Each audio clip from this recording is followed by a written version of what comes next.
샬롬 삼국지 7권 네 번째. 구석진 촉당의 한낱 작은 벼슬아치가 어찌 그 말씀을 감당해낼 수 있겠습니까마는 제가 듣기로 말은 백낙을 만나야 소리내어 울고, 백낙은 전국시대의 말을 잘 다루던 사람, 자기를 알아주는 이를 만나야 그를 위해 죽는다 했습니다. 지난날 장별가가 드린 말씀 아직도 마음에 새겨두고 계십니까? 법정이 자신을 높게 보아주는 데 대한 고마움을 나타냄과 아울러 물었다. 유비가 낯빛을 어둡게 하여 단식처럼 말했다. 이 비는 언제나 남의 땅에 빌부터 지내는 몸이라 생각하면 서글프고 절로 한탄이 날 지경이외다. 뱁새도 길들일 나무 가지가 있고 도끼도 세 갈래 굴을 마련해 둔다는데 하물며 사람이겠소. 거기다가 촉은 물자가 넉넉한 땅이니 차지하고 싶은 마음이 어찌 없겠소이까. 그러나 유개옥은 이 비와 같은 종친이어서 차마 빼앗지 못하고 있는 것이요. 익주는 하늘이 내린 땅이라 할 만하나 어지러움을 다스려낼 만한 주인이 아니면 차지하고 있기 어렵습니다. 지금 유개옥은 어진이를 제대로 부렸을 줄 모르니 머지않아 그 땅은 남의 손에 들어가고 말 것입니다. 거기다가 오늘 제가 들고 온 일은 그 스스로가 익주를 들어 장군께 바치는 것과 다름없는 것입니다. 부디 그르침이 없도록 하십시오. 도끼는 먼저 잡는 사람이 임자란 말도 들어보지 못하셨습니까? 만약 장군께서 그 땅을 얻으시고자 한다면 저는 목숨을 마다않고 장군을 돕겠습니다. 그래도 유비는 장송을 만났을 때와 마찬가지로 얼른 마음을 드러내지 않았다. 그 일은 천천히 의논해 보도록 하겠습니다. 그러고는 다시 사람들을 불러들여 술잔을 돌리게 했다. 그날 술자리가 끝난 뒤였다. 공명이 몸소 법정을 그가 묵을 방까지 바려다주고 돌아오니 유비가 홀로 앉아 깊은 생각에 잠겨 있었다. 법정이 한마을을 뎁씹으며 결단을 내리지 못해 애쓰는 것 같은 모습이었다. 보다 못한 방통이 나서서 말했다. 이를 당해 결단을 내려야 할 때 결단을 내리지 못하면 그는 어리석은 사람입니다. 주공께서는 높은 안목과 밝은 헤아림을 갖추셨으면서도 어찌 이리도 망설임이 많으십니까? 공이 보기에는 이제 어떻게 했으면 좋겠소? 유비가 가만히 물었다. 정말로 어떻게 해야 할지를 모르는 사람 같았다. 이미 여러 사람 입에서 나온 소리를 방통에 다시 한번 되뇌었다. 형주는 동쪽으로 손권이 있고 북쪽으로는 조조가 있어 뜻을 펼쳐 보기에는 어려운 땅입니다. 이에 비해 익주는 호구가 100만에 땅은 넓고 물자는 넉넉해 큰일을 하는데 미천이 될 만한 땅입니다. 이제 다행히도 장송과 법정이 저편 안에서 주공을 돕겠다 하니 이는 곧 하늘이 그 땅을 주공께 내리시는 것이나 다름없습니다. 도대체 망설일 까닭이 무엇입니까? 그러자 유비가 비로소 깊은 속을 드러내 보였다. 지금 물하고 불 사이처럼 나와 맞서고 있는 것은 조조요. 조조는 성급한데 나는 너그럽고, 조조는 거친 힘으로 다스리는데 나는 어짐을 으뜸으로 삼으며, 조조는 속임수를 잘 쓰지만 나는 충직함으로 그를 가름하고 있소이다. 모든 것이 조조와 생판 다르기 때문에 지금 이만큼이라도 이루어낼 수 있었던 것이요. 만약 이번 일이 작은 이로움을 얻고자 큰 의로움을 저버리는 것이 되면 나는 결코 할 수가 없소. 어디까지가 쟁약이고 어디까지가 덕성인지 분간이 안 될 만큼 그 둘이 묘하게 뒤섞인 말이었다.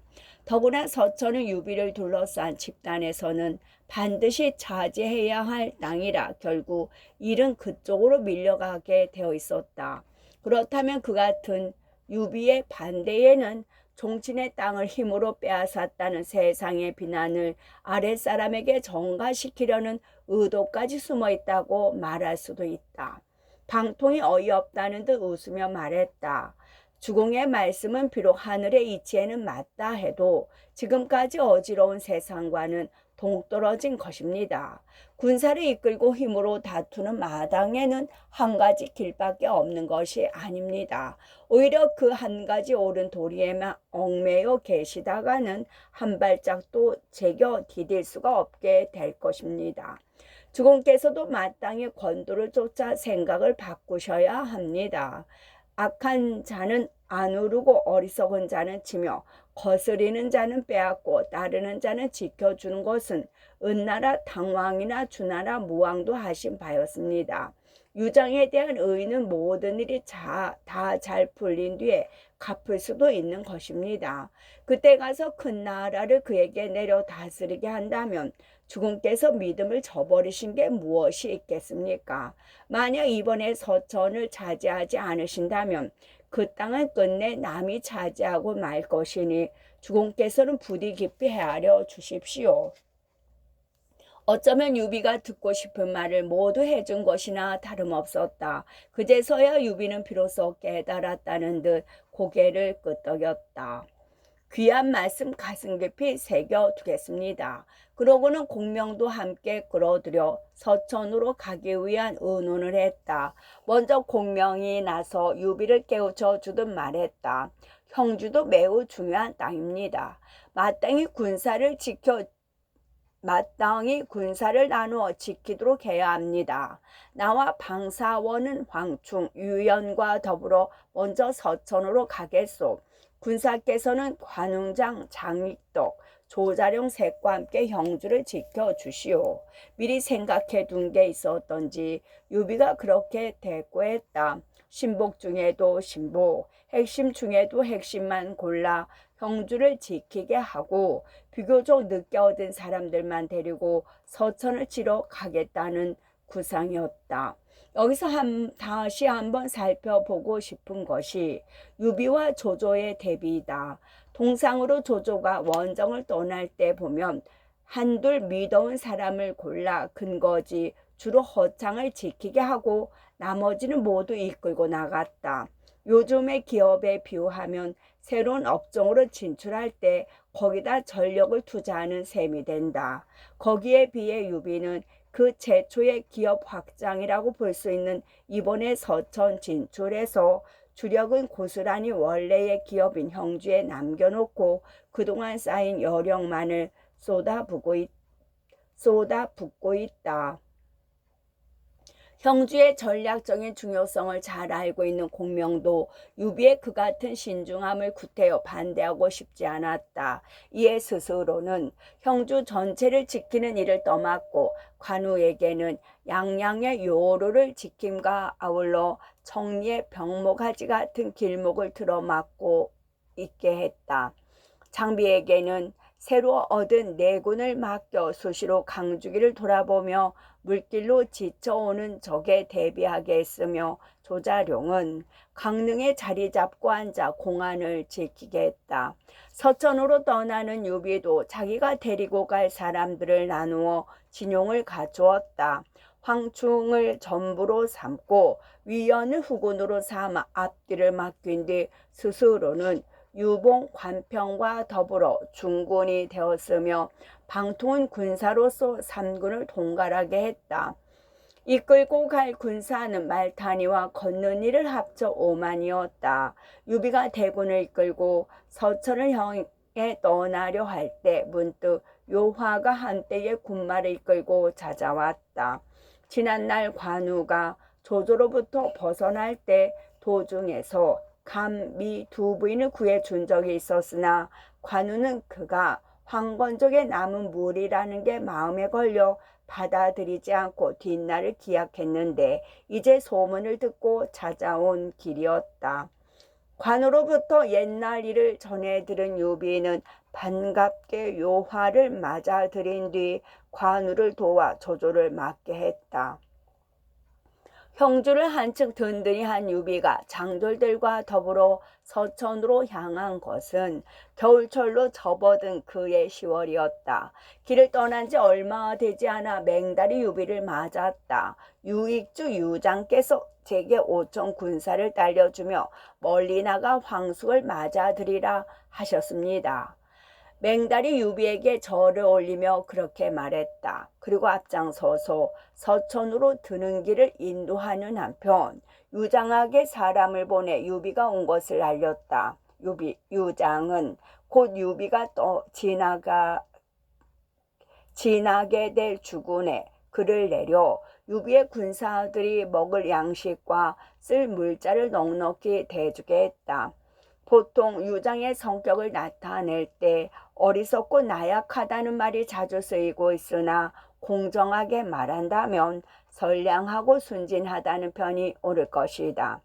유비는 이미 서천을 뺏을 마음을 굳히고 오는 중이건만 유장은 그가 좋은 뜻으로 자기를 도와주러 오는 것으로만 믿고 있었다.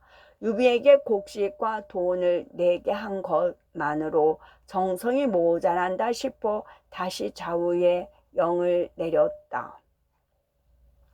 내가 친히 부성까지 나가 유현덕을 맞아들이리라. 거기에 쓸 수레와 장막을 마련하고 군사들은 기치와 갑옷을 가다듬도록 하라. 되도록이면 내 정성이 눈에 띄도록 모든 게 갖춰져야 한다. 그러자 주부 황권이 다시 나서서 말렸다. 아닙니다. 주공께서 그리로 가셨다가는 반드시 유비에게 해침을 당할 것입니다. 오랫동안 녹을 먹고서도 주공이 남의 관계에 빠지는 것을 참아 볼 수 없어 올리는 말씀이니 바라건대 주공께서는 3번 생각하신 뒤에 움직이도록 하십시오. 그 섬뜩한 소리에 유장이 멈칫해 있는데 장송이 나섰다. 황권의 말은 종친 간을 이간질하고 이 땅을 도둑질하려는 자들의 위세를 더해줄 뿐입니다. 주공께서는 조금도 이로움이 없을 것이니 부디 헤아려 들으십시오. 몸에 해로운 것은 입에 달다 했던가. 장송의 말에 다시 유비에 대한 믿음을 회복한 유장이 벌컥 화를 내며 황권을 꾸짖었다. 내 뜻은 이미 정해진 지 오래거늘 너는 어찌 거스르려 하느냐. 황권은 안타깝고 분했다. 방바닥에 머리를 짓지어 피를 흘려가며 유장을 말렸다. 그래도 유장이 듣지 않자 황권은 다가가 옷자락을 잡고 말리다가 나중에는 이빨로 물고 늘어졌다. 유장은 더욱 성이 나 옷자락을 떨치며 몸을 일으켰다. 그러나 황권이 기어이 악문입을 벌려주지 않아 유장이 옷자락을 떨친 힘에 황권의 앞니 둘이 쑥 빠졌다. 실로 몸을 돌보지 않는 충신의 간곡한 만류였다. 그만하면 아무리 어리석은 사람이라도 한 번쯤 다시 생각해 볼 법도 했지만 이미 운세가 기울었는지 유장에게는 황권의 그 같은 악착스러움이 곧 자신의 뜻을 꺾어보려는 아집으로만 보였다. 이에 더 참지 못하고 무사들을 불러 황권을 밖으로 끌어내게 하니 힘에 못 이겨 끌려나간 황권은 큰 소리로 울며 집으로 돌아갔다. 간신히 황권을 몰아낸 유장이 막 부성으로 떠나려 할 때였다. 다시 한 사람이 뛰어들어 크게 외쳤다. 주공께서는 어찌하여 황권의 충성된 말을 받아들이지 않으시고 스스로 죽을 곳을 찾아가십니까?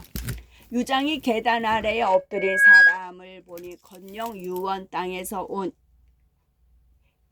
이회였다. 유장이 찌푸린 눈길로 내려보는데도 이회는 거침없이 이어갔다. 제가 듣기로 임금께서는 그런 것을 말리며 다투는 신하가 있고 아비에게는 그런 것을 말리며 다투는 아들이 있게 마련이라 했습니다. 지금 황권의 충성되고 의로운 말은 주공께서 마땅히 쫓으셔야 합니다. 유비를 서천으로 맞아들이는 것은 든든한 문을 열어 무서운 호랑이를 불러들이는 것이나 다름없습니다. 그러자 유장은 성이 꼭뒤까지 올라 무섭게 꾸짖었다. 유현덕은 나의 집안 형님이신데 어찌 나를 해친단 말이냐. 이래 다시 입을 여는 자는 목을 베리라. 그리고 무사들을 불러 이회마저 끌어내게 했다. 그런 유장을 장송이 한 번 더 부추겼다. 지금 족당의 문관들은 모두 제 계집 자식만 생각하고 주공을 위해서는 힘을 다 쓰지 않고 있습니다. 또 장수들은 공만 믿고 교만하여 모두 바깥에만 마음을 쓰고 있을 뿐입니다. 만약 유현덕을 받아들이지 않는다면 적은 밖에서 저들어오고 백성들은 안에서 들고 일어나 이 땅은 반드시 망하게 될 것이니 주공께서는 부디 저들의 말을 헤아려 들으십시오. 공은 헤아림이 매우 깊어 실로 이 몸에게 이로움을 주는 사람이요 내 반드시 잊지 않겠소. 장송의 부추김에 다시 힘이 난 유장이 충신은 역시 장송밖에 없다는 투로 말을 받았다. 황광과 이회 때문에 출발이 늦어져 유장은 다음 날에야 유비를 맞으러 가는 말에 오를 수가 있었다. 유장이 막 유교문을 나서는데 사람이 와서 알렸다. 종사 왕루가 스스로 몸을 묶고 성문 꼭대기에 거꾸로 매달려 있습니다. 한 손에는 주공을 말리는 글을 들고 한 손에는 칼을 들었는데 만약 주공께서 그 글을 읽으시고도 들어주지 않으신다면 그 칼로 몸을 묶은 끈을 끊어 아래로 떨어져 죽겠다 합니다. 한나라가 아무리 어지러워도 충신 셋은 있다더니 왕루가 바로 그 마지막 충신이었다. 그러나 유장은 짜증부터 났다. 그 글을 가져오너라. 마지못해 그렇게 영을 내렸으나 유장의 마음은 이미 어떤 글로도 돌릴 수 없을 만큼 굳어 있었다. 군사들이 달려가 가져온 왕루의 글은 대략 이러했다. 익주 종사하신 왕루는 피눈물을 뿌리며 머리 조아려 아랩니다. 듣기로 좋은 약은 입에 쓰으나 병을 다스리는 데는 이롭고 충성된 말은 귀에 거슬리나 따르면 어려움에 빠지지 않는다 했습니다. 지난날 조회왕은 구론의 말을 따르지 않고 무관에서 회맹하다가 진 때문에 고단함에 빠졌는데 이제 주공께서 하시려는 바가 그와 크게 다르지 않습니다. 가볍게 성도를 떠나 부성까지 유비를 맞으러 가셨다가는 가는 길은 있어도 돌아오는 길은 없을까 실로 두렵습니다. 바라건대 장송을 저작거리에 끌어내 목 베시고 유비와 맺은 약조를 끊어버리도록 하십시오. 그리하심은 족당의 젊은이 늙은이 모두를 위해 다행일 뿐만 아니라 주공의 기업을 위해서도 마찬가지로 큰 다행이 될 것입니다. 마디마디 옳은 말이었으나 이미 장송의 말에 홀린 유장에게는 오히려 성을 돋을 뿐이었다. 그대로 왕루가 매달려 있는 성문 앞으로가 매섭게 꾸짖었다. 나는 어진이와 만나 난초와 지초가 서로 지나듯 사귀고자 하는데 너는 어찌하여 이토록 여러 번씩 나를 욕배느냐. 그러자 왕루는 더 말해봤자 소용없다 여겼던지 한 소리 큰 고함과 함께 들고 있던 칼로 스스로를 달아매고 있던 줄을 끊었다. 높은 성문 꼭대기에 매달려 있던 몸이 세찬 기세로 땅에 떨어지니 피와 살로 된 왕루의 목숨이 배겨나지 못했다. 이미 운이 다했는지 눈앞에서 충신이 피를 쏟고 죽어도 유장은 눈썹 한 번 까딱 안 했다. 무엇을 하는가 어서 길을 떠나도록 하라. 그 한 소리 재촉과 함께 3만의 인마를 모아 부성으로 향했다. 그 뒤에는 유비에게 줄 곡식과 물자가 전대가 넘는 수레에 실려 따르고 있었다. 이때 유비의 전구는 이미 숙저 땅에 이르고 있었다. 행군에 쓸 것은 서천에서 대줄 뿐만 아니라 유비의 명이 워낙 엄해서 군사들이 백성의 재물을 빼앗는 일은 어느 곳에서도 없었다. 백성의 재물은 터럭 하나라도 건드리면 누구든 목을 베리라. 그것이 서천에 들어서면서 유비가 군사들에게 내린 명이었다. 그 땅에 다른 뜻을 품고 있는 유비에게는 당연했으나 약탈이 보편화되었던 당시의 백성들에게는 고맙기 짝이 없는 일이었다. 이에 백성들은 늙고 젊고를 가리지 않고 길가로 나와 유비의 군사들이 지나가는 것을 구경하며 향을 사르고 절을 올리기까지 했다. 끝.